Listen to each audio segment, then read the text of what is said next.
Hey, get back here. So, Hot Rod Woodson is the review for today. 97 overall, as you see on the screen. 97 speed, so he is faster than Willie Brown by a speed. Of course, that is due to the Steelers' chem. So, equals speed. The downgrade for Woodson over Brown is the press, but he has more ability to move on the field than Mr. Willie Brown. So, a little bit better acceleration, agility, actually a lot of it better, +4 and +5 on those two numbers. Jump 93, both the same height.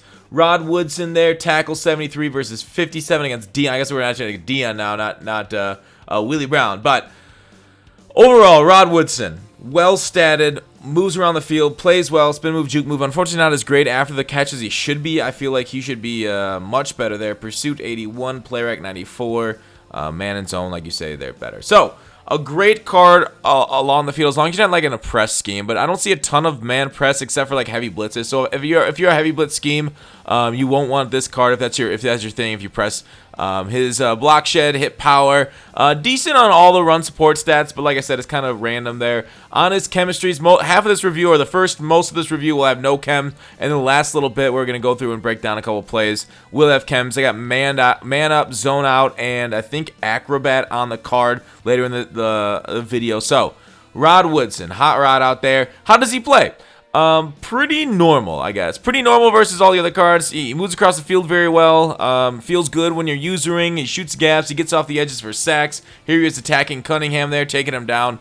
So, a pretty decent overall card. But with the flaws of the engine, it'll always rear its head, right? The run game is still a little powerful. The tackles, the Dickerson X factor will still break a lot of tackles. Although he can chase them and get, as long as if he's the second one, he can take him down. First one, maybe not so much. He will get juked out of his shoes. Look at the pursuit. Oh, that wasn't, sorry. The pursuit was him, and he got a stiff arm for the touchdown. He didn't get juked out, but he would get juked out because that's just the way the game plays. So, Woodson, is he a must-have? No. This isn't a crazy play.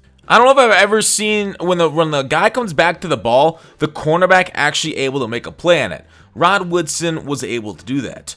It's kind of weird. Like I expected that to completion. Like that's been a Madden scheme forever now. So the fact that a guy with his agility, with his speed, can get to it is incredible. But as you see there in corner routes, it still will get in front of him. Unfortunately, balls at his face still will make him react a little bit worse. But that's all corners in the game. It's just part of Madden's flaw. Then the next play, he redeemed himself by actually getting hit stick and knocked the ball out. So that is one nice thing about Woodson, is that he can lay the boom a little bit better than like the Deons of the world. He's a nice mix of the fast speed and the run stuffing and the knock it out type of things that you need out of a corner. So, how would I compare him to other DBs like Night Train Lane, Mr. Willie Brown, and Deion Sanders? Kind of like the four horsemen of the current apocalypse of no pass zones.